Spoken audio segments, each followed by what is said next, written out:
Jadi kita ini lampiran B ya. Nah, ini kita akan mengevaluasi bias. Jadi kira-kira cara berpikirnya gini. Kalau datanya tidak adil, berpihak pada salah satu pihak, kemungkinan besar dia akan jawab sesuai dengan yang kecenderungannya dia. Jadi dia dikasih kecenderungan itu ya. Nah, contoh gini. Kita bikin aplikasi buat kuliner. Kita upload data-data kuliner. Cuman kalau di Republik Indonesia, sebagian besar orangnya ada di Pulau Jawa. Yang upload kemungkinan besar makanan orang Jawa itu ke dalam aplikasi tadi. Nah, ini jadi masalah nih. Konsekuensinya, si aplikasi jadi punya kecenderungan untuk ngasih tahu makanan yang enak versi orang Jawa, bukan versi orang Ambon, bukan versi orang Papua, Manado dan sebagainya. Jadi versinya jadi salah gitu. Karena dia akan kalau kita tanya minuman minuman apa sih yang enak? Nah, keluarnya minuman orang Jawa. Nggak tahu minuman orang Jawa itu apa ya. Kalau kalau saya minumnya teh, soalnya kalau nggak aqua. Jadi nggak tahu. Misalnya ada orang Jawa minum apa sih? Apa sih minuman yang eh, daunnya banyak ini? Nggak tahu lah apa tuh? Kumuh. Nah itulah itu ya. Nah bisa salah kayak gitu. Jadi apa yang enak keluarnya sesuai dengan orang Jawa. Misalnya makanan apa yang enak keluarnya gudeg misalnya. Karena banyak banget orang Jawa yang suka gudeg kali ya. Nah, keluarnya gudeg. Padahal kalau di Papua kan sukanya papeda kali ya. Jadi itu jadi kacau tuh. Jadi itu yang jadi masalah. Bias tuh bikin masalah banget sih sebetulnya. Itu ya. Nah, kita perlu ngukur. Ini dasarnya standarnya ini. Width ini. Oke. Nah, ini nanti kita ngukur akhirnya. Dia bias nggak sih? Bias asosiatif dan dari dalam embedding data. Ini kita bisa hitung, bisa diukur kayak ginian. Ini salah satunya buat proteksi, buat pertahanan, supaya data tidak bias. Soalnya serangan itu membuat data bias. Contoh cara nyerang bias tuh kira-kira gini, cara nyerang bias. Eh, Kalau kita bisa masuk ke training datanya punya AI, kita bisa injeksi data-data ngaco aja ke training itu supaya dia jadi bias ke sisi yang kita mau. Itu. Contohnya pada zaman dulu kala, pada saat AI masih belum kayak sekarang, si Google Translate itu ngasih apa sih namanya? Ngasih form buat user untuk ngebetulin hasil translate-nya. Jadi kita misalnya menerjemahkan satu paragraf apa, dia kasih kasih apa sih? Kasih text box buat kita upload kata-kata yang benernya. Dengan cara itu dia bisa benerin nantinya. Oh, kalau kata-katanya kayak gini yang bener translate-nya kayak gini gitu. Nah, kalau dengan textbook itu kita bisa masukin kata-kata yang ngaco-ngaco, ya udah nanti jadi si Google bisa ngaco sih. Gitu tekniknya. Kalau kita bisa akses ke training datanya gitu. Kalau nggak bisa akses ke training data diproteksi, ya lebih susah urusannya. Gitu kira-kira. Oke, itu bias. Sekarang ini adalah metode lagi buat ngurusin bias. eh nah ininya source code-nya ya. Cara deteksi bias, model analisis sentimen menggunakan Python membandingkan hasil sentimen berupa teks yang sudah untuk melihat ada tidaknya perbedaan hasil berdasarkan perubahan kecil pada kata kunci yang mungkin mengandung bias gitu. Nih, he is a great leader. She is a great leader, they are great leaders.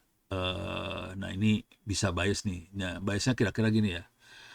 Ini cara berpikir biasnya. Ini di dunia pekerjaan lah, dunia pekerjaan.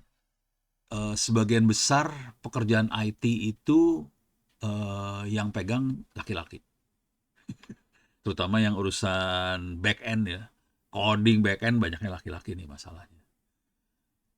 Dan laki-laki itu punya spesifikasi yang beda dengan perempuan tentunya ya. Spesifikasinya. Jadi apa data-datanya laki sama perempuan kan beda sebetulnya. Nah, data-data itu masuk ke trainingnya AI. Nah, udah gitu bayangin nih bayangkan. Ini ada data-data programmer-programmer yang selama ini tukang program di atau jadi admin di server itu laki-laki codingnya.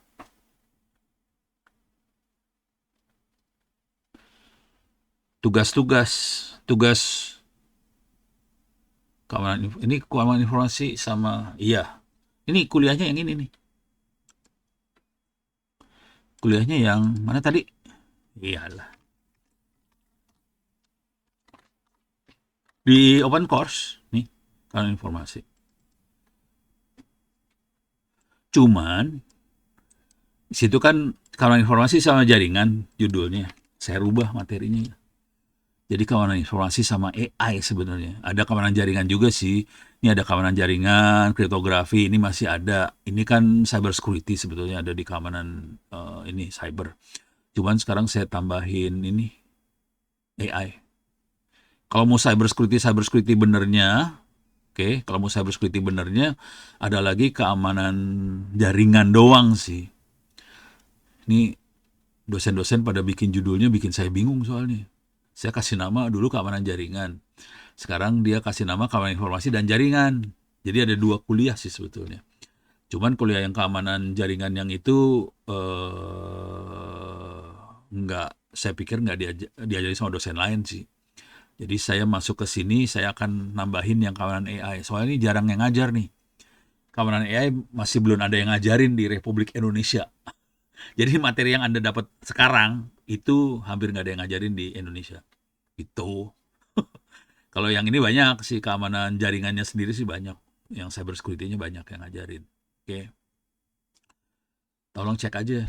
Ada yang ngajarin keamanan jaringan. Kalau mau belajar keamanan jaringannya, cyber security-nya sendiri, itu ada di kuliah.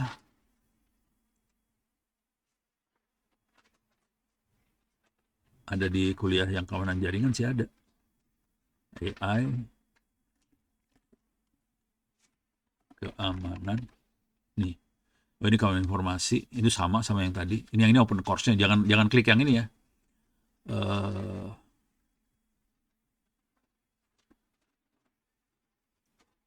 Ethical hacking. Ini cyber security.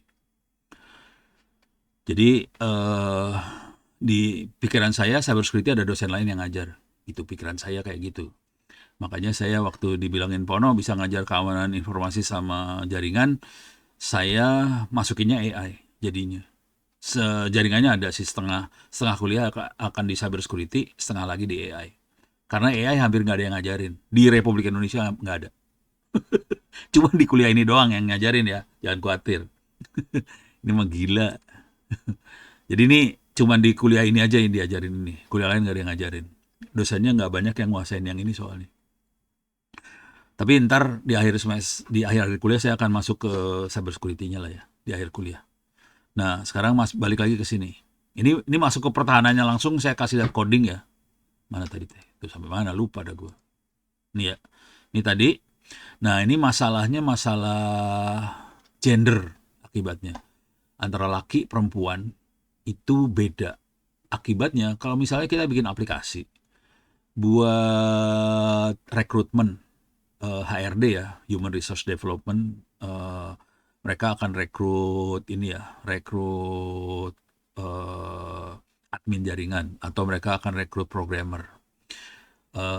HRD yang mungkin kalau HRD-nya pakai orang, manusia, pakai mata, dia bisa lebih gampang nih, karena orang lebih pintar daripada AI. Kalau si rekrutmennya pakai AI dan data trainingnya bias ke arah laki-laki, dia akan ngasih nilai yang lebih kecil buat perempuan. Gitu, itu masalahnya nih. Kalau kita mainan kayak bias tuh kayak gini nih, kalau di HRD. Karena mereka akan cenderungnya kalau admin jaringan laki. Kalau perempuan skornya jadi lebih kecil gitu. Jadi kemungkinan untuk dapetin kerjaan admin buat perempuan lebih susah gitu. Kira-kira kayak gitu ya. Oke. Nah, ini metode-metodenya ada di sini. Cuman jujur ini dibikinnya tahun lalu, tahun 2024 bikinnya, jangan khawatir. Tahun 2024 berarti 2 tahun yang lalu. Pada saat itu saya masih belum gila main AI-nya, walaupun waktu itu udah termasuk agak gila, sekarang udah lebih gila lagi mainan AI-nya, lebih parah. Oke, jadi ini saya caranya mungkin akan beda kalau sekarang caranya. Oke, sekarang ini masih ketidakadilan lagi, bias. Kita evaluasi keadilan, mitigasi bias, integrasi dengan scikit-learn. Ini sebagian besar makanya main machine learning semua nih ya, bukan pakai ChatGPT. Jadi ini caranya pakai Python, terus kita ngasih coding di sini coding. Nah ini kita pakainya logistic regression buat klasifikasiin sih. Ini eh, fair enggak kayak gitu. Ini ya, kita bisa lihat sih. Apakah ini cukup fair atau tidak? Ini makanya pakai logistic regression buat ininya. Nah ini harus belajar di machine learning sih sebetulnya. Kalau mau belajar yang ini machine learning kayak ginian, kalau ini mau detail, ini saya kasih gambar umum aja ya, cara berpikirnya si software itu seperti apa. Ini kira-kira gini. Tapi kalau disederhanakan ini bisa dilihat dari ininya doang, remarks-remarksnya. Ini mah nggak usah dibaca lah. Ini nge-load subroutine, terus dia load dataset. Oke, dataset itu buat training. Nanti dari training kita bisa, kalau ini ini kira-kira di split nih dia. 70% buat training, 30% buat ngetes algoritma. Kalau kita udah cukup nyaman dengan model yang udah dibuat, kita bisa ngetes dari data yang masuk juga sih. Nah, kita makanya logistic regression karena dia cuman ngetes ini fair atau enggak kayak gitu ya. Dia prediksi aja Y-nya sesuai dengan yang dia mau apa enggak, seberapa adil Y-nya tadi gitu ya. Udah gitu baru dicobain ke model yang 30% tadi. Oke. Nah, kalau pengen belajar serius, ini sorry ntar kuliahnya banyak kayak gini caranya ya, soalnya waktunya pasti sempit banget kalau saya detailin mah rada susah. Ntar saya masuk sini ya. Masuk ke s.id tadi.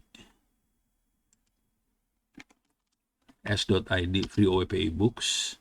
Oke. Terus masuk ke sini ada Asosiasi Manajemen Indonesia. Buat salah pencet tadi. Ini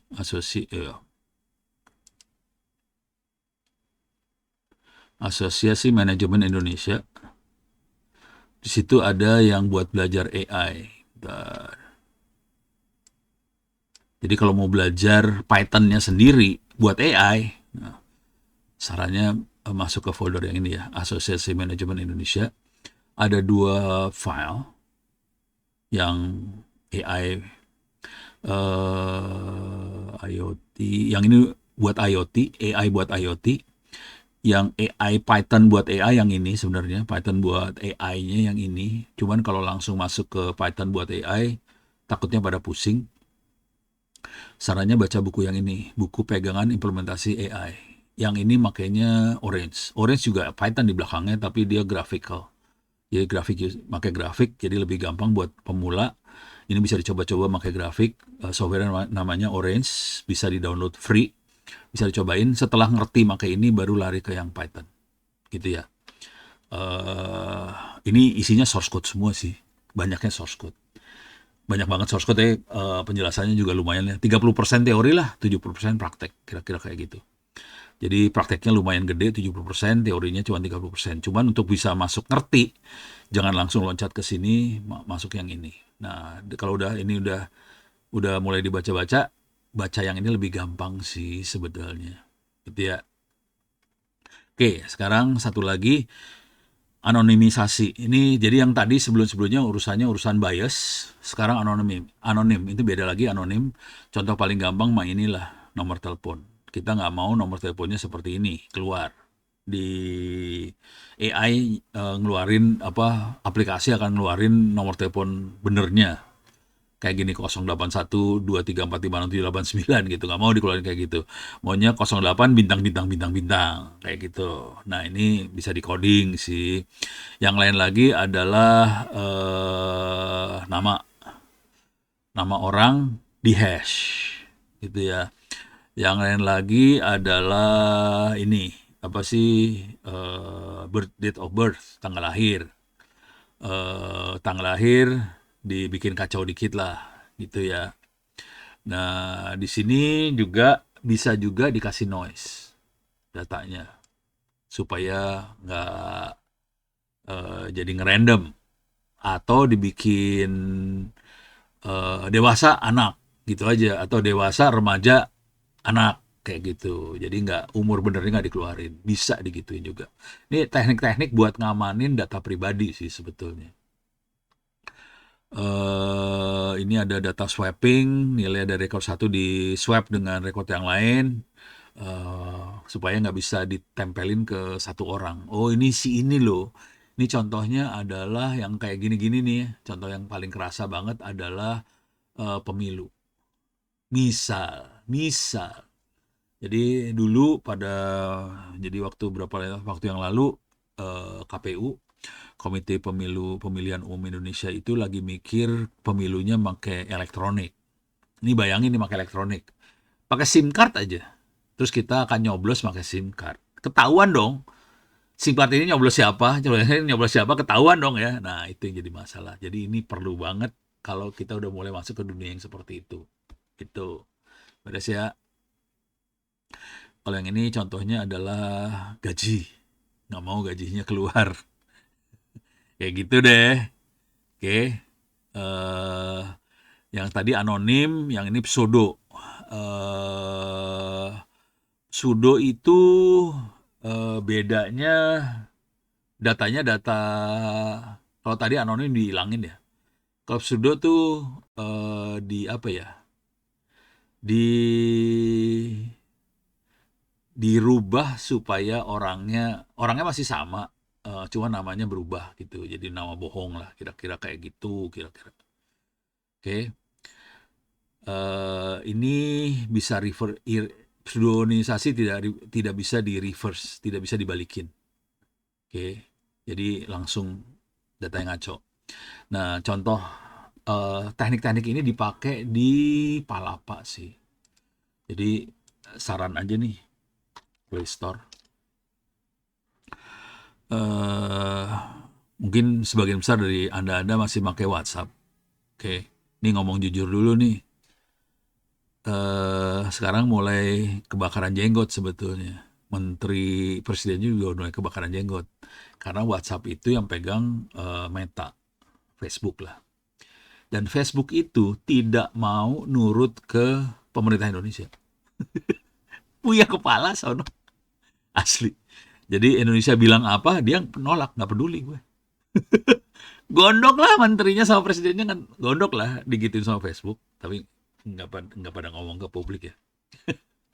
Jadi sekarang terutama menterinya nih ya, lagi mikir, no, ada nggak aplikasi yang bisa kita pakai buat gantiin WhatsApp? Ada, kita sudah pakai itu dari dulu. Ya lu aja pada telat. Ya, jadi Anda tolong kalau mau iseng coba lirik ini Palapa eh, XGP lah. Nah ini Palapa ini yang ini. Download yang XGP Secure Collaboration Platform. Ini lebih baru. Yang ini pakai teknologi yang lama. Ini kalau nggak salah udah 5 tahunan yang ini. Ini baru dibikin. Ini masih baru banget. Silahkan di-download Palapa XGP. Sebaiknya WhatsApp-nya diganti pakai ini gitu. Nah, gimana caranya si Palapa buat membuat anonim segala macam itu pakai ilmu-ilmu yang tadi sih. Jadi jujur, si admin Palapa nggak tahu nomor usernya berapa, nggak tahu dia. Si adminnya nggak tahu. Jadi dia sama sekali tidak tahu user register pakai nomor berapa, nggak tahu. Gitu. Karena semua nomor di hash, di encrypt. Jadi nomornya nggak kelihatan. Konsekuensinya di Palapa, kita tidak bisa nyari orang. Sistemnya Palapa nggak bisa nyari orang nih. Hati-hati, Palapa nggak bisa nyari orang. Kalau di WhatsApp kan masih bisa nyari orang lebih gampang ya. Kalau Palapa nggak bisa. Jadi caranya supaya kita bisa connect sama orang, itu kita harus nanya dulu orangnya, nomor lu berapa sih? Nanti kita tektokan lewat Palapa. Nah, baru bisa. Jadi kita masukin, kita harus tahu, saling tahu gitu. Ya udah, nyambungnya kayak gitu. Ini parah banget sih. Kenapa Palapa dibikin? Palapa ini dibikin karena ini jujur yang teman yang bikin anak-anak security. Ini yang bikin security. Mereka bikin karena mereka dapat banyak kerjaan dengan Mabes TNI sama Kemhan dan ya pokoknya orang-orang itulah aparat segala macam ya. Konsekuensinya dia nggak mau bisa disadap segala macam. Akhirnya mereka bikin saluran komunikasi yang sendiri aman. Mereka nggak mau pakai WhatsApp. gitu. Ini orang-orangnya sangat merah putih. Makanya warnanya kan merah putih nih. Merah putih banget ya. Warna merah putih. Sengaja orang-orang merah putih semua isinya. Gitu ceritanya. Jadi ilmu ini dipakai di sini sebetulnya. Oke. Ini saya cepetin aja ya biar kebayang makhluk-makhluknya. Mana tadi? Nih, ini udah kebayang ya. Sekarang kita mulai dari atas. Ini jadi softwarenya ada. Eh, ini ada. Terus kita akan coba bahas lebih dalam makhluk ini. Oke. Tentang serangannya. Oke. Eh, ini ada tata kelola keamanan AI, transparansi untuk keamanan AI, the privacy by design untuk keamanan AI, pengujian keamanan, enkripsi data, tahapan pengamanan AI dari serangan cyber. Ini ngamanin AI dari serangan cyber ya. Keamanan AI untuk kerentanan model, keamanan infrastruktur, kemudian data yang tidak transparan, pelacakan data, bias data, regulasi, hak akses data, accountability, halusinasi. Halusinasi ini lebih ke arah LLM ya, ini LLM nih, LLM, bias bahasa, LLM penyalahgunaan. Ini bawah LLM yang atas AI. AI itu lebih ke arah machine learning sih sebetulnya, gitu ya. Oke, jadi isu yang akan dibahas tuh kira-kira kayak gini. Oke, kita masuk ke LLM aja ya, yang sering yang sering banget kita interaksi hari ini. Oke. Contoh, ini halusinasi. Contohnya kayak gini lah. Kita masuk ChatGPT. Nggak tahu ChatGPT masih halusinasi nggak ya? Eh, berikan, saya pakai yang standar aja ya. Berikan eh, referensi yang bisa menjelaskan tentang keamanan AI dalam format APA. Ya, salah pencet lagi. APA. Bentar, edit dulu bentar. APA. APA.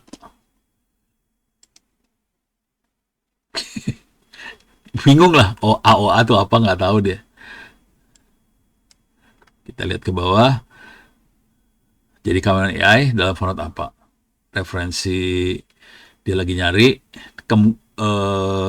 Nggak tahu sekarang si ChatGPT udah lebih bagus apa nggak daripada yang dulu ya. Tapi kemungkinan yang ini udah lebih bagus sih. Atau saya cari juga di Gemini ya. Mana yang lebih blow on. Dengan prompt yang sama ya.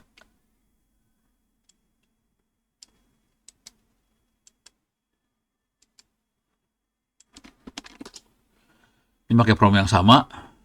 Kita cek. Yang halusinasi yang mana. Langsung dapat aja lu ya. Nih. Publikasinya kayak gini ya. Kita cobain ya. Ini namanya Concrete Problem in AI Safety. Coba kita klik di sini. Beneran ada. Oke, nggak halusinasi dia. Coba yang ini Unsolved Problem in ML Safety. Oke, dan Hendrik, bener. Coba lihat dan Hendrik. Oke. Pedoman pemerintah.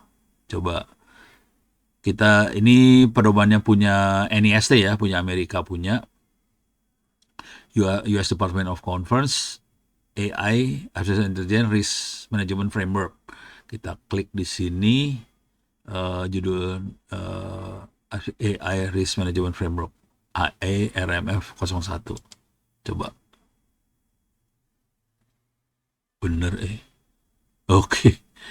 Jadi nggak halu. Jadi ini mas, dulu halu banget sih, sekarang udah bagus ya. Oke banget sih. Oke. Ini kita pakai Gemini, oke. Sekarang kita coba lihat ini. Ini ya. Sama nih. Dapatnya sama. Ada URL-nya di sini. Coba kita klik di sini. Oke, sama dapatnya. Coba WAPS. Top 10 for last. Udah ada kayak ginian ya. Top 10 for large language model application. Oke. Wah, gile lu. Keren banget nih sekarang. Nih, tapi udah tidak halu, dulu halu loh. Keren, dulu gampang demoin halunya, sekarang susah. Udah makin pinter aja makhluk-makhluk ini sekarang. Udah makin tidak halu. Ini multi layer framework for good cyber security practice for AI. Buset, bener bagus sekarang. Oke, oke banget nih sekarang. Dulu mah gampang ngasih lihat halu, sekarang udah susah ngasih lihat halu. Berarti ini udah nggak halu banget sekarang. Ini, oh ini mah yang tadi. Oke, coba Grok halu nggak ya? Sorry, sekalian saya lagi penasaran. Ternyata halunya udah mulai sembuh. Nih kita coba lihat di Grok nih ya. Masih Grok suka halu. Grok nggak halu sih sebenarnya dari dulu. Grok lebih bagus daripada yang lain sih sebenarnya. Dulu, sekarang yang lain udah bagus juga. Tuh lihat, dia searchingnya gila sih. Sampai puluhan. Understanding. Tapi beda sama ini ya. Beda sama, kalau tadi langsung NIST. Oh ini sama nih.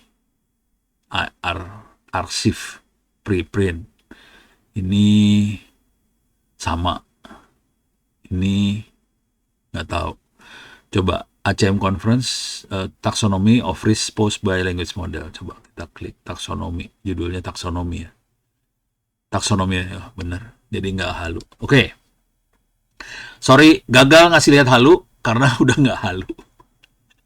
Tapi keren, saya baru tahu ternyata LLM ini udah makin bagus hari ini. Oke, ini beres ya. Sekarang kita masuk lagi, lanjut. Mana sih tadi? Nih. Jadi halus ini, nah sekarang bias. Bias bahasa itu masalah yang tadi ya, perempuan laki dan sebagainya. Ini ngetesnya tergantung dari data setnya dia. Kalau insting saya bilang, kemungkinan dia akan biasnya ke bahasa Inggris. Itu yang jadi masalah. Kebanyakan LLM itu training datanya bagusnya di bahasa Inggris. Konsekuensinya di bahasa Indonesia itu rada rese gitu. Contoh, misal kita lagi nulis. Ini saya sering banget karena saya nulisnya pakai bahasa Indonesia. Kemudian dia pakai bahasa Inggris. Kelihatan kata-katanya itu adalah kata-kata bahasa Inggris di Indonesiain. Contoh, aturan yang baik untuk dikerjakan. Aturan atau bukan aturan ya?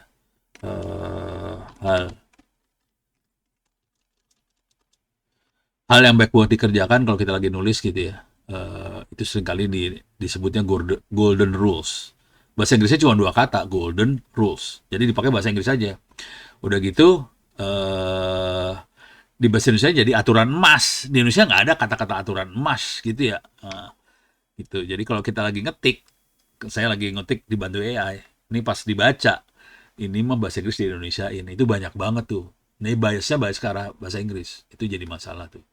Jadi kepaksa kita harus secara manual ngedit teksnya tadi supaya jadi bahasa Indonesianya lebih Indonesia. Kalau nggak dia jadi bahasa Inggris yang di Indonesiain gitu. Itu masalah itu biasnya. Kira-kira gitu. Yang saya kerasa banget sih itu sih.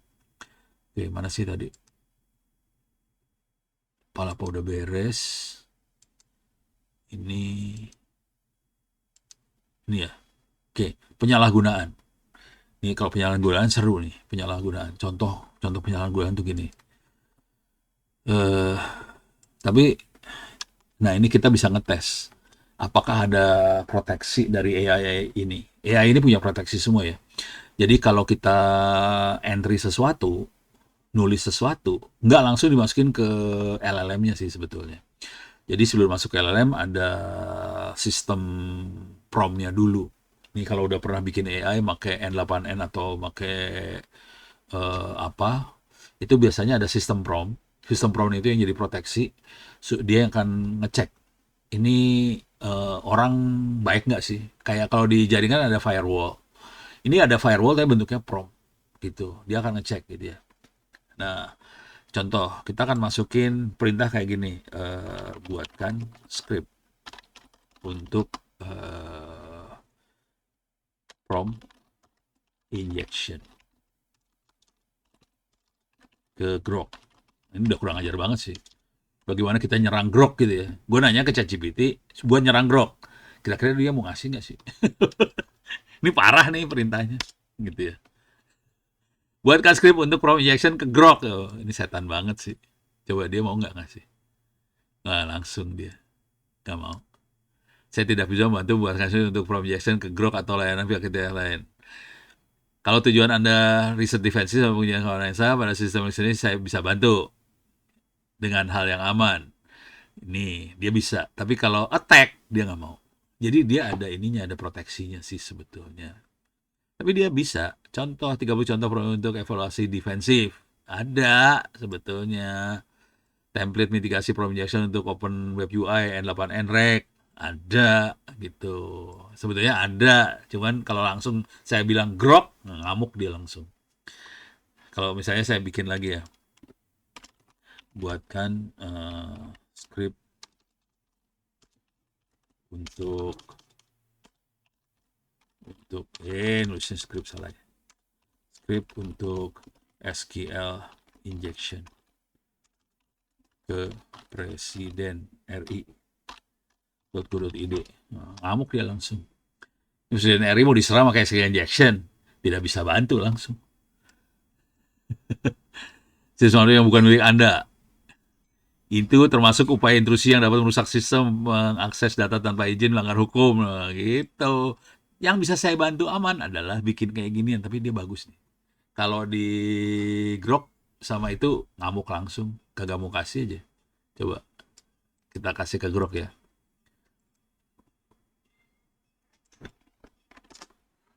Ngamuk dia biasanya langsung.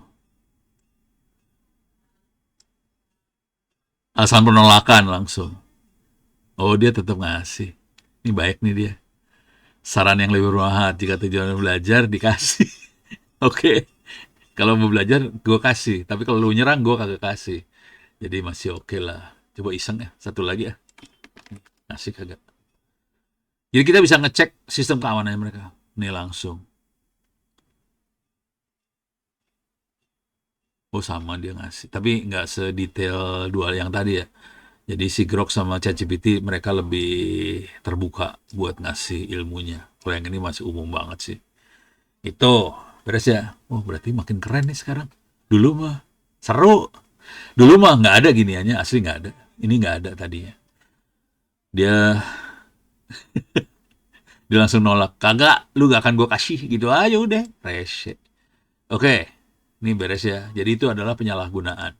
Mana tadi? Ini yang terakhir penyalahgunaan. Oke. Tahap ini kita pelan-pelan. Ini sekarang jam berapa? Kurang. Oke. Yang ini ya, yang penggunaan data tidak transparan, pelacakan data, bias data udah kebayang tadi. Sekarang masalah pelacakan data tuh kira-kira gini. Nah ini susah ini sebetulnya, pelacakan data susah ya. Misalnya, CIA tahu, ini contohnya gini aja ya. Saya coba cari gini, saya bulan baru aja ya, biar bersih. Sebutkan tanggal lahir Pak Asep Nurdin. Itu bagus. Itu bagus. Asep Nurdin, Kepala Dinas Kominfo Tangerang Selatan. Tanggal lahir itu termasuk kalau mau global tanggal lahir sama nomor telepon. Sebutkan atau carikan, jangan sebutkan lah. Carikan.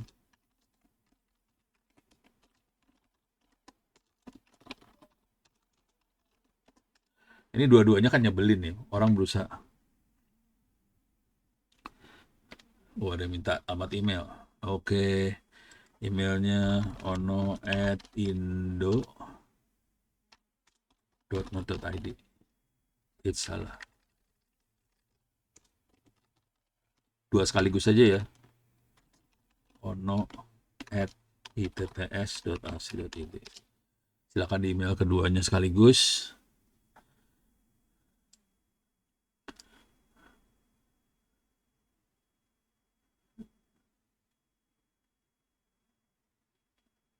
Oh, dia nggak mau. Tapi tanggal lahir mau nggak? Oh, nggak mau ngasih. Oke. Nih, jadi dia langsung nggak mau ngasih. Saya tidak bisa bantu cari bagian tanggal lahir maupun nomor telepon seseorang. Gitu ya. Saya carikan ini. Jadi bisa sampai dia punya proteksi seperti itu. Tapi kalau saya coba kalimatnya gini, buatkan profile tentang uh, Bagus Asep Nurdin ka Kadis Kom Info so. Oke, ini G-nya ketambahan satu, harus satu G. Jadi saya minta profil sekarang. Keluar nggak di profil tanggal lahirnya, gitu ya. Suka gombal sih, kadang-kadang bisa keluarin. Jadi tergantung ngepromnya kita. Jadi si firewallnya itu, firewall di profilnya,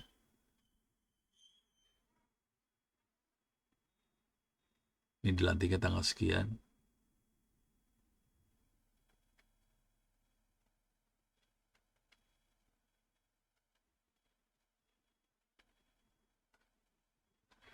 Nggak keluar.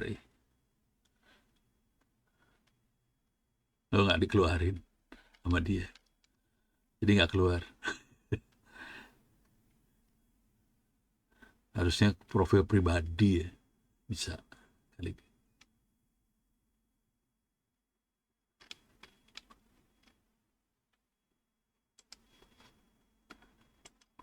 Buatkan. Jangan profil ya. Biografi.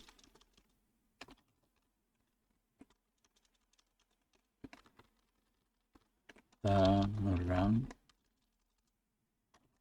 Selatan.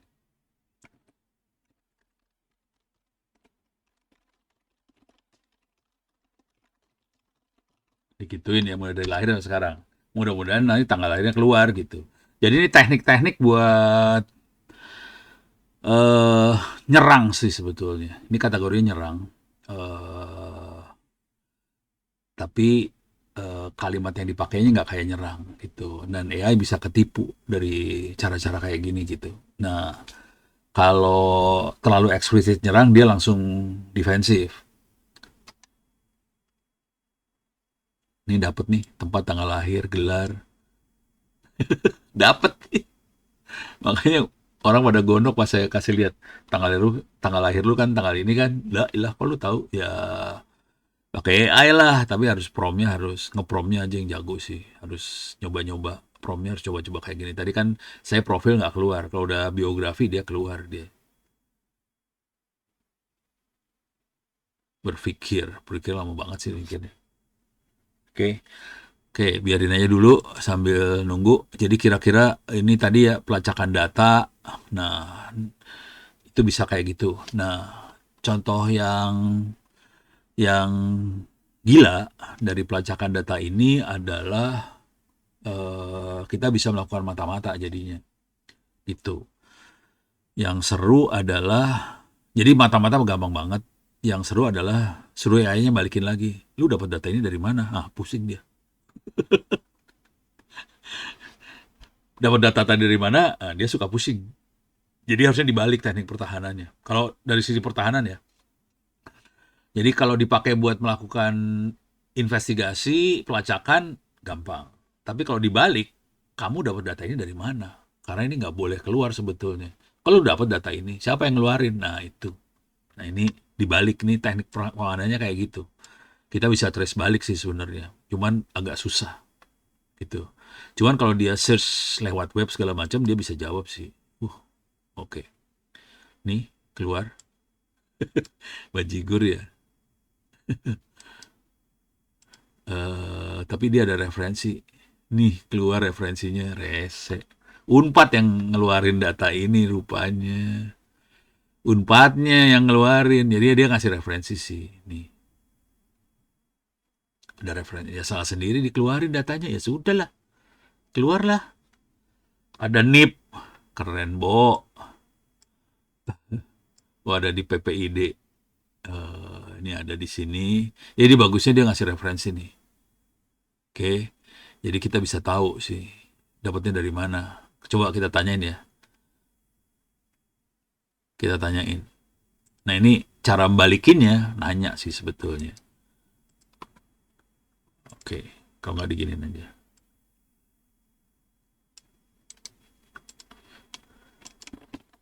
Berikan sumber informasi bahwa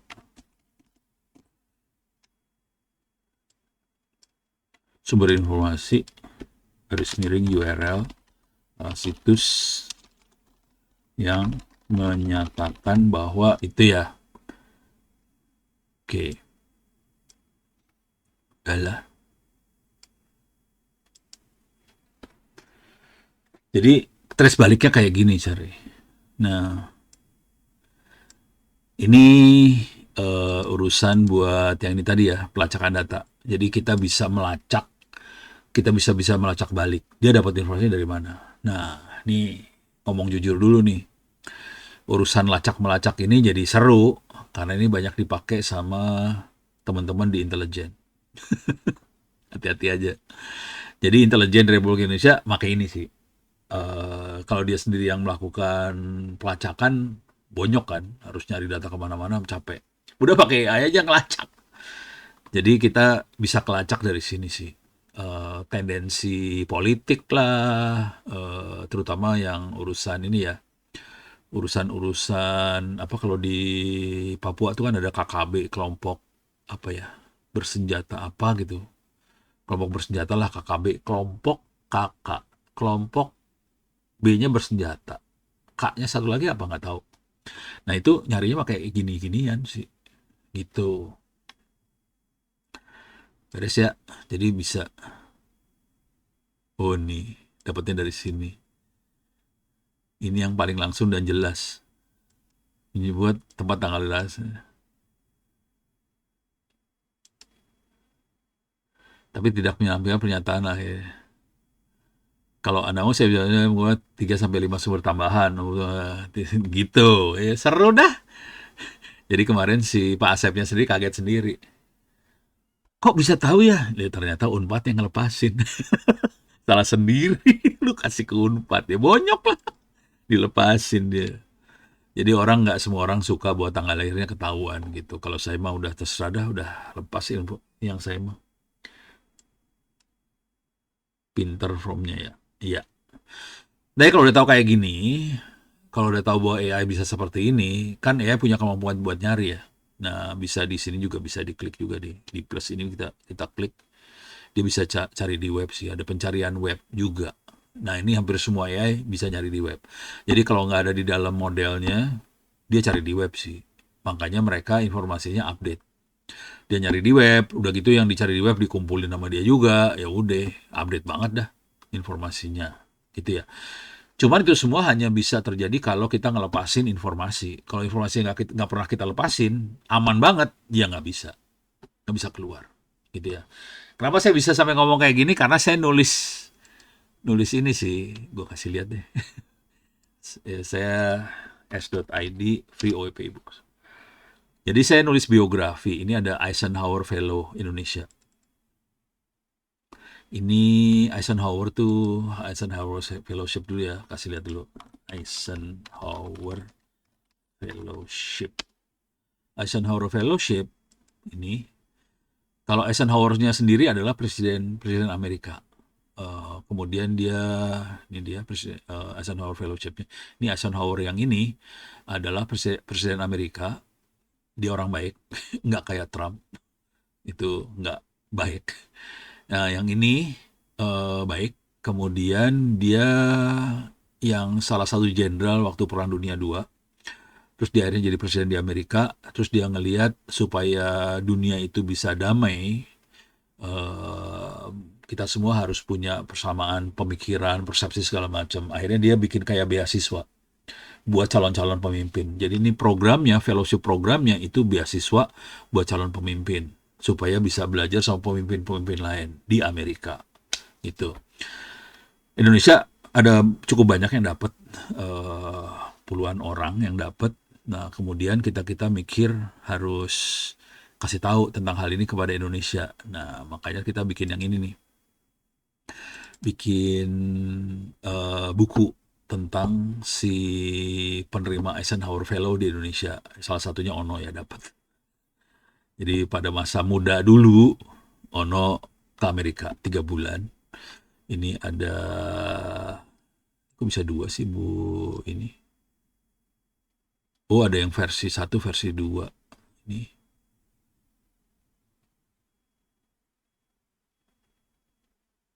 Oh, oke. Oh, ini yang lamanya nih. Ini tanggalnya 5, tanggal 6. Tanggal 5 dibuang lah. Nggak kepake. Buang, pindah sampah. Oke, ini orang-orangnya. Ini kalau dibaca, kalau dilihat ada Bu Mari Pangestu. Kalau tahu, Bu Mari Pangestu itu pernah beberapa kali jadi menteri, menteri keuangan, menteri pariwisata, ekonomi kreatif. Hari ini beliau jadi wakil ketua Dewan Ekonomi Nasional, itu Mari Pangestu. Tantowi Yahya itu pernah jadi duta besar. Dia anggota dewan juga. Dia sekarang posisi ada di Bali. Bambang Brojonegoro posisinya ada di Jepang. Beliau pernah jadi Menristek, pernah jadi ketua Bappenas, eh, dari UI ya. Dasarnya ekonomi, terus kemudian dia S2, S3-nya di urban planning. Itu Tri Mumpuni itu yang bikin pembangkit listrik buat desa-desa. Sekarang dia salah satu penasehat Badan Riset ini Indonesia lah. Kalau Alisa Wahid, ini BRIN, Badan Riset apa innya ya, lupa.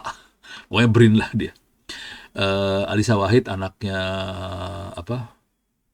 Abdurrahman Wahid, ya, anak presiden lah. Ini bisa dibaca juga.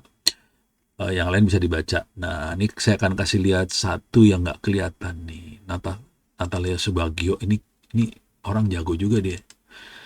Dia tanggal lahirnya nggak dapat. Ini penulisnya Ono semua ya. Ono iseng banget nulis pakai AI. Mereka semua sampai stres-stres. Ini gambarnya pakai AI, jangan khawatir. Sampai gambar-gambarnya pakai AI. Nah, di Natalia Subagio itu saya nggak dapat tanggal lahirnya. Oke. Cuman dapatnya lahir di Jakarta. Udah titik habis. Tanggal berapa nggak tahu. Nih, Natalia. Kalau yang lain dapat tanggal lahirnya. Ini keren nih orang satu.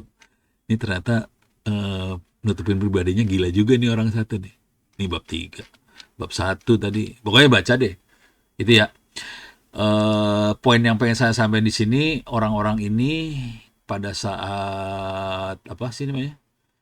Bisa dilihat bagaimana perjalanan orang-orang ini dari orang yang biasa sampai bisa jadi pemimpin. Ini rata-rata semua pemimpin semua ya. Bayangin aja ada yang menteri apa segala macam. Kalau Ono pemimpin pemberontak lah kira-kira kalau Ono. Kalau yang lain tuh pemimpin yang baik-baik. Kalau Ono yang pemimpin yang ngaco. Mimpinnya beda, gayanya beda Ono dengan yang itu ya. Kalau yang lain kan lebih ke formal, birokrat. Kalau Ono kan lebih ke komunitas, underground kayak gitu-gitu. Jadi sama-sama di depan, cuman beda depannya. Gitu. Nah, nanti bisa kelihatan gimana langkahnya supaya bisa sampai level-level itu. Gitu. Bisa kelihatan sih. Menarik. Ada orang-orang yang ada di belakang orang-orang tadi, ada orangnya juga sih. Kenapa bisa jadi orang besar itu kenapa? Siapa yang bikin dia jadi besar? Bisa dibaca sih. Oke, kira-kira gitu. Nah, itu adalah masalah pelacakan data, investigasi. Jadi dengan ilmu, saya kan pakainya buat hacking sih sebenarnya awalnya. Buat hacking, buat pentest, nanti open source intelligence. Oke, itu kan di dunia hacker namanya open source intelligence. Tapi dengan ilmu yang sama kita bisa melakukan intelijen tentang eh apa biografi orang segala macam. Ini boleh boleh kebayang ya ini. Nah, sekarang kalau keamanan infrastruktur buat AI, ini kira-kira cara berpikirnya gini. Ini kayak sebenarnya gimana cara ngeset firewall, ngeset apa segala macam supaya hacker nggak bisa masuk dan ngerubah ngacak-ngacak data di belakangnya, kira-kira gitu. Kalau keamanan infrastruktur sih seperti itulah kira-kira. Oke. Kalau infrastruktur serangan cyber kira-kira hampir sama lah. Dua ini hampir sama. Urusannya gimana caranya attacker nggak bisa masuk ke server yang kita pegang. Ya kan ini udah ilmu cyber security biasa. Nah, kerentanan model itu lebih apa ya? eh kal ini lebih ke arah machine learning sih sebetulnya. Jadi kalau kita mainan sebenarnya AI machine learning ya turunannya sama lah, kira-kira cara berpikirnya sama. Ini masalah bias, masalah keadilan. Coba kita masuk aja ya ke nomor halaman 28. Uh, ini ada ininya nih. Tuh ada gambarnya. AI itu seperti apa? Nah, ini isu-isunya. Oke. Halaman ini waktu nulis ini saya masih masih halamannya belum saya kasih. Kalau sekarang udah pada halaman semua sih sekarang. Etika AI, tata kelola. Oke, di tata kelola tuh ada beberapa hal di sini ya. Ada transparansi, auditability, terus pengelolaan risiko, risk management, kontrol keamanan data, kepatuhan terhadap privacy, perlindungan data segala macam. Ini lebih hal-hal apa aja yang perlu kita apa ya?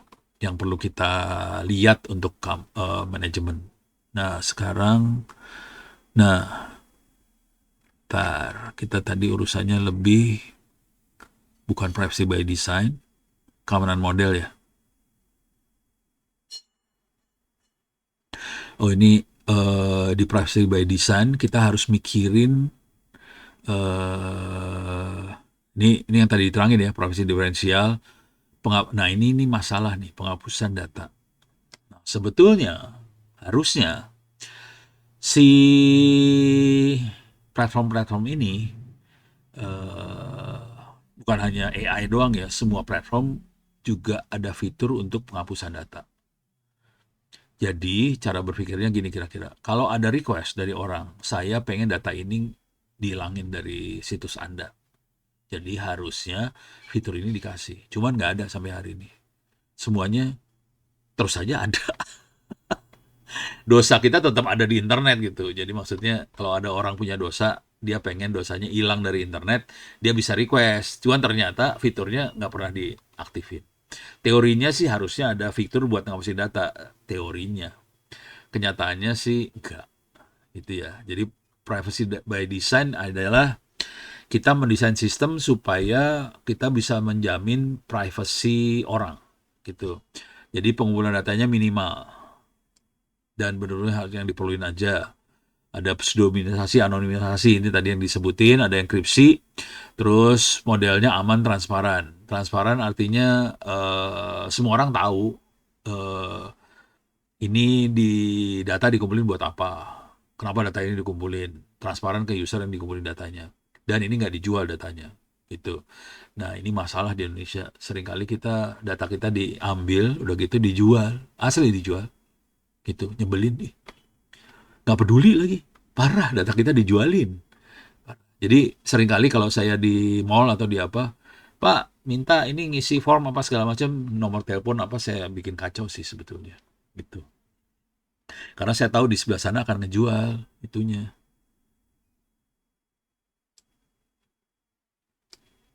Agen Mossad melacak orang apa ada bantuan AI? Nggak usah pakai Mossad sih.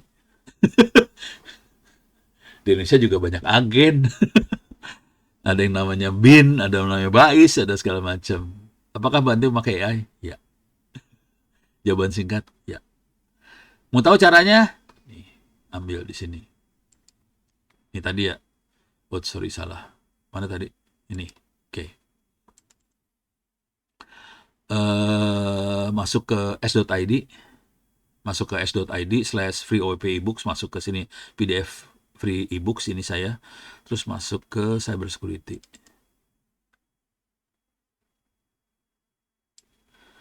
Ya, kemudian cari kata kuncinya media sosial aja. Kok nggak keluar sih? Control F, oh keluar. Media, ya. Oke, ini dia. Pemanfaatan data untuk analisa media sosial nih. Nih, nih ilmunya. Wah, gede harus di-download ya. Udah gua download. Tetap download. Waduh, 100 mega men. Parah. Oke, saya download 100 mega. Pemanfaatan ini dia bukunya. Oke, penguasanya untuk analisa media sosial, media online, chat. Langkah tahapan strategis untuk pimpinan. Jadi ini buku ditulis buat bos, buat pimpinan. Artinya kalau di level-level TNI, itu kolonel ke atas lah. Ini buat kolonel ke atas ya. Termasuk bintang 1, 2, 3, 4. Oke, di sini diterangin caranya. Oke, dan ini pakai prom, hati-hati. Ini pakai prom banget ya. Ini levelnya kayak gitu. Ini juga ada yang Python sih, buat ngumpulin data pakai TikTok. Ini ada diterangin ini totalnya berapa halaman, 214 halaman. Silahkan di-download, dibaca-baca. Gitu ya. Jadi bukan Mossad aja sih. Jadi intelijen kita juga pakai ini sih. Jangan khawatir. Cuman ini kalau ngomong jujur ya, yang bisa sampai level ini orang pinter. Lu bayangin aja suruh ngoding. Kan orang pinter kalau bisa ngoding mah nih. Tadi mana? Python. Kalau Python kan Python web scraping komentar AI, ini Python, ini Python kan. Nah, ini berarti orangnya harus jago nih. Yang bisa implementasi beneran harus jagoan. Nah, pada tahapan sampai jago ini pusing. Aparat kita puyeng. Soalnya jago kan mahasiswa ITTS. Ya, kalau mahasiswa ITTS baca ini masih bisa. Cuman kalau aparat pusing. Kalau Mossad bisa. Ada orang jagonya juga sih. Di aparat yang jagonya hitungan jari sih, nggak sebanyak mahasiswa ITTS lah. Jadi walaupun saya bikin, nih kita bisa diklik nggak sih? Nih, guys. Oh ini udah ada. Ini pakai GPT nih. Oke. Saya pengen cari yang pakai Pythonnya tadi. Coba cari Python.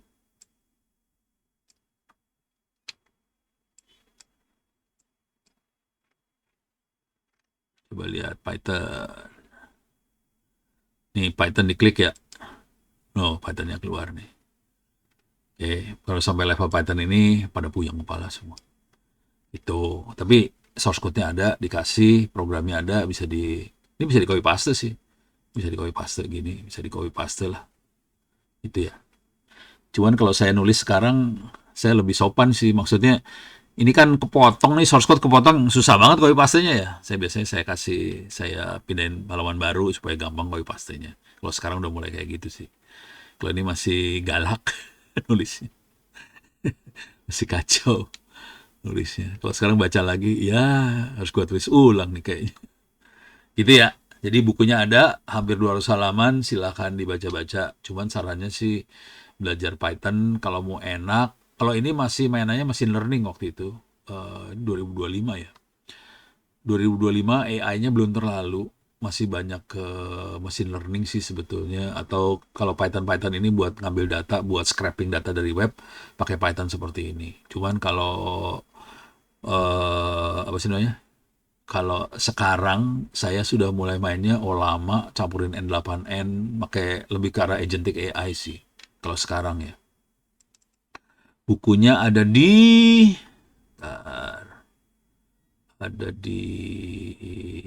sini ada nggak? Ini dia. Buat AI sendiri dengan open source. Ini 2026 nih. Oke. Kalau ini buku 2026, ini bikinnya baru minggu yang lalu. Kalau nggak 2 minggu yang lalu, apa minggu lalu, nggak tahu dah gue. Oke, silakan dibaca aja. Ini totalnya sekitar berapa halaman? Coba lihat. Anjir, banyak juga nih. Oh, banyak. 300 kali. Oh, banyak. Salah. Iya, 300. Iya, 300 halaman. Kalau ini udah mainnya Olama N8N, pakai OpenWeb UI, terus pakai Waha apa. Jadi lebih banyak aplikasi, terus kita nyambungin aplikasi sih. Kalau ini banyaknya ke arah sana. Ini ada prom-promnya juga, prom untuk belajar. Ini kalau mau belajar N8N Olama segala macam pakai prom yang ini. Jadi ini kalau ini Pythonnya kurang. Pythonnya lebih dikit yang ini. Kalau yang tadi Pythonnya banyak gitu. Nah, si Olama sendiri punya si N8N punya kemampuan buat ngambil data dari internet segala macam, jadi bisa dipakai di sana. Si Olamanya cuma dipakai buat ini doang sih. Buat AI-nya, buat LLM-nya lah, large language modelnya ya, buat bikin kata-kata, silakan dipakai dari sini. Itu. Oke, jumlah bab ada 24. 24 bab. Lampirannya ada berapa nih? 5, 6, 9, 9 lampiran lah. Lumayan banyak. Oke, ini silakan dibaca. Oke, sekarang balik lagi ke sini. Kira-kira gini. Coba ada lagi nggak ya? Ini udah kebayang semua sih. Silakan dibaca-baca ya. Nah, sekarang malah akuntabilitas. Ini pertanggungjawaban lah kira-kira. Siapa yang tanggung jawab? Misalnya gini, ini masalah etika, akuntabilitas segala macam ya. Misalnya kita bikin mobil tanpa si Elon Musk tuh bikin mobil tanpa ini kan ya, tanpa driver. Jadi driverless, tanpa supir. Jadi si AI yang nyupirin. Pertanyaannya kalau mobil itu nabrak yang tanggung jawab siapa? Gitu kan? Orang berargumentasi, wah yang salah algoritma apa segala macam. Kalau saya, cara berpikirnya lebih sederhana sih. Algoritma AI itu tolol. Kalau kita udah pernah bikin AI, kita tahu bahwa AI itu blow on sih. Dia nggak pintar sebenarnya. Dia hanya bisa kayak berpikir karena kita kasih data training. Nah, kalau sampai terjadi apa-apa, berarti data trainingnya salah dong. Yang ngasih data training siapa? Manusia, kita, si programmer yang ngasih data training. Dia ngasih data trainingnya salah, gitu ya. Nah, karena dia ngasih data training salah, dia nabrak. Yang tanggung jawab siapa? Ya, yang ngasih data training berarti manusianya. Itu. Waktu saya nulis buku ini, saya masih belum apa sih namanya? Belum belum terlalu. Kalau yang buku-buku baru saya lebih kelihatan ininya. Ntar saya kasih lihat ntar ya buku barunya. Tadi mana buku baru teh? Misalnya buku yang baru nih. Membuat sendiri AI dengan open source lah. Nih ya, baca di sininya. Uts, nih. Nah ini. Buku ini disusun untuk tujuan edukasi, dokumentasi, refleksi publik berdasarkan sumber yang dianggap kredibel dan pada saat penulisan. Penulis telah berupaya menjaga akurasi, namun sangat mungkin masih terdapat kekurangan. Ini tidak maksud satu rujukan final. Ih, kepotong. Berarti harus dibikin lagi nih, kepotong nih kalimatnya. Tapi ada di sini sih kalau nggak salah. Buku ini terus menggunakan bentar. Oh ini dia. Ini dia. Penulis menyadari bahwa buku ini masih banyak kekurangan. Mohon maaf jika terjadi kesalahan dalam buku ini disusun dengan bantuan AI, namun seluruh isi tetap dalam tanggung jawab penulis. Ini saya tulis eksplisit di sini. Jadi saya sebagai penulis tetap bertanggung jawab. Itu. Tapi bukunya udah diusahain maksimum, bisa salah gitu, dikasih tahu di atas bisa salah loh, ini buat edukasi gitu, tapi bisa salah, cuman ini kalimatnya kepotong nih. Harus membangun, maksudnya membangun, ini harus unnya kurang ini ya, copy pastenya salah gitu. Oke, beres. Oke, sip. Oke, itu urusan di serangan. Oke, sekarang mana tadi kuliahnya? Sekarang udah jam segini lagi ya. Ini tadi untuk target serangan. Ya, untuk keamanan informasi, ini harusnya ada bukunya. Ini saya akan ngasih lihat bukunya doang, silakan dibaca-baca. Kalau nggak salah saya masukin di sini juga nih, di cybersecurity ya. Coba ada nggak kamu? Keamanan. Ini dia. Ini dia. Ini buku buat kuliah ini sih sebenarnya. Buku kuliah ini yang ini. Jadi tadi masuk ke s.id/free OWP ebooks, kemudian masuk ke cybersecurity cyber war. Di sini ada buku untuk keamanan informasi dan AI. Oke. Hak ciptanya kayak gitu. Wah, ini masih panjang nih nulisnya nih. Nah, nanti kita akan bahas dari buku ini banyak ya. Gitu. Oke, silakan dibaca-baca. Setengah bagian yang awal lebih ke arah cybersecurity sebetulnya. Tapi cybersecurity terutama terkait dengan data ya. Ke arah server security-nya nggak terlalu. Ini lebih ke arah data security, bukan server security. Kalau server security adanya di bukunya, kalau pengen belajar server security ya. Ini buat ngasih tahu aja ya. Saya ulang ya tadi. Masuk ke dalam s.id/free OP ebook, terus masuk ke cybersecurity, cyber war, masuk ke ambil keamanan informasi sama ini. Untuk cybersecurity sendiri, ini dia X, ada lagi nggak sih? Yang X, ini dia keamanan jaringan. Ini buku udah lama banget saya tulisnya. Ini sekitar berapa belas tahun yang lalu lah bikinnya. Sorry, ini buku udah lama bikinnya. Belasan, coba ada nggak di ini? 2017 tuh. Sekarang 2000 berapa? Hampir berapa? 9 ya?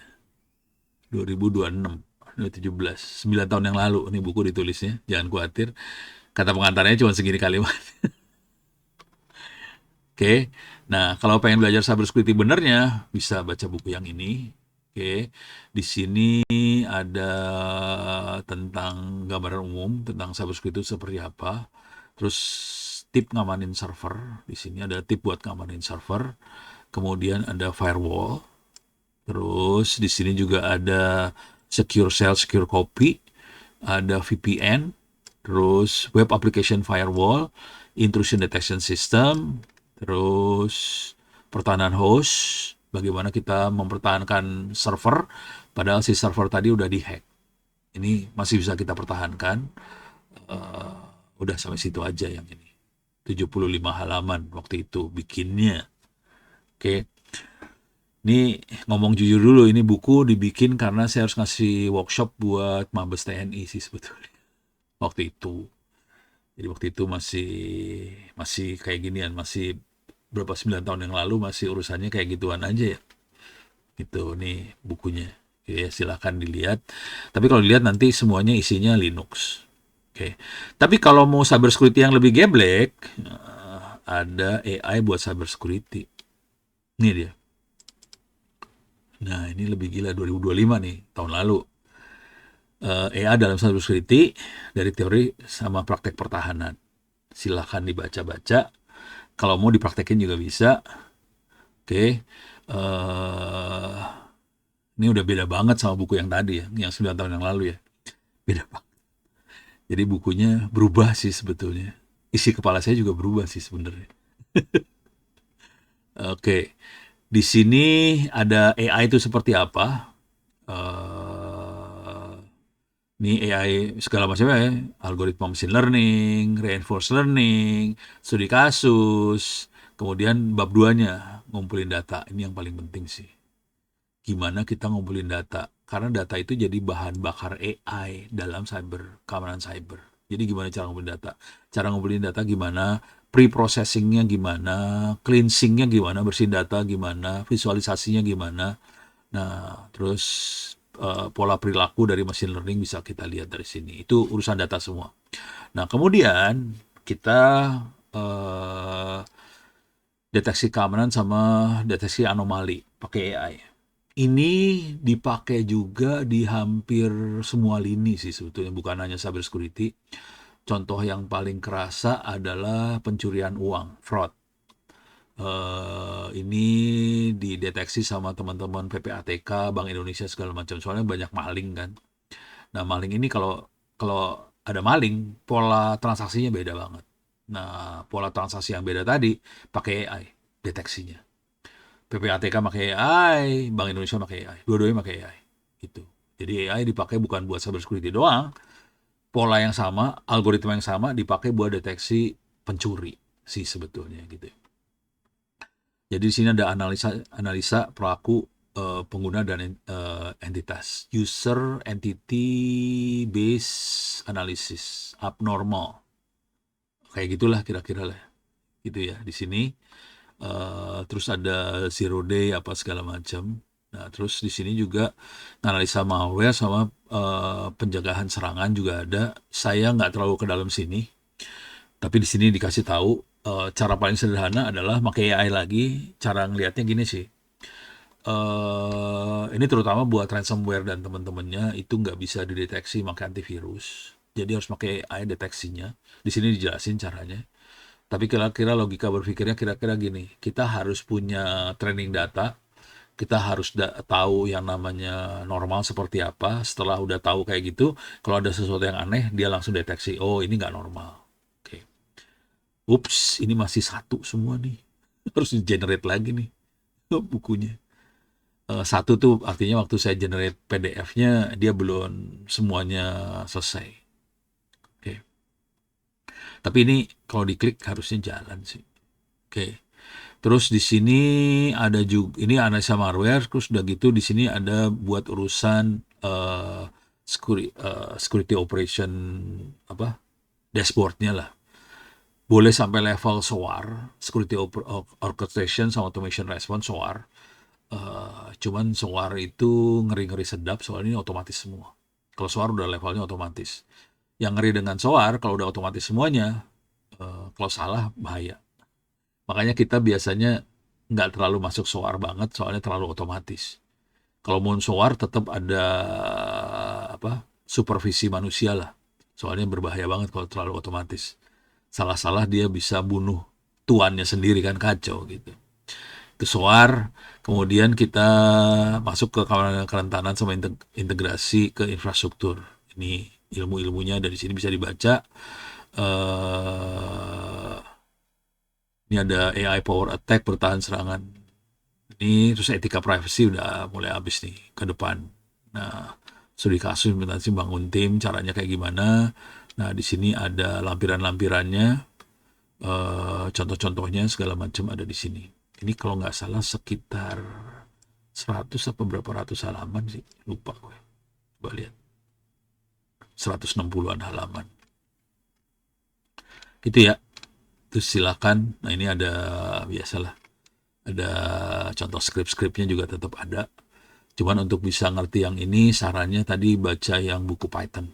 Jadi ininya ada sih, sampai level ini juga ada. AI buat cyber security-nya ada. Ini buku ini kategorinya masuk ke nggak ada di sini.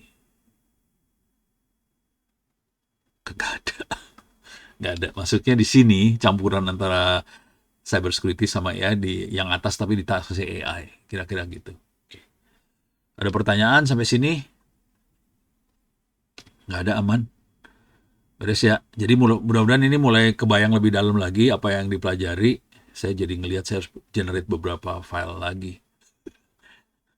Soalnya filenya salah. Halamannya hilang. Apa segala macam. Oke. Saya akan masuk ke AI dulu di kuliah ini. Nanti setelah AI-nya beres, baru saya pindah ke yang belakang ini. Oke. Asumsinya udah pada kuliah cyber security. Kalau enggak, saya bisa pindah ke kuliah cyber security sih. Saya bisa pindah-pindah topik saya anak jidat sih. Oke, aman. Oke, kalau gitu kita tutup dulu ya. Ini udah lemes gue. Seharian puasa udah gitu, tadi kuliah lagi. Kita tutup dulu, mudah-mudahan bisa bermanfaat. Billahi taufiq wal hidayah. Assalamualaikum warahmatullahi wabarakatuh. Sampai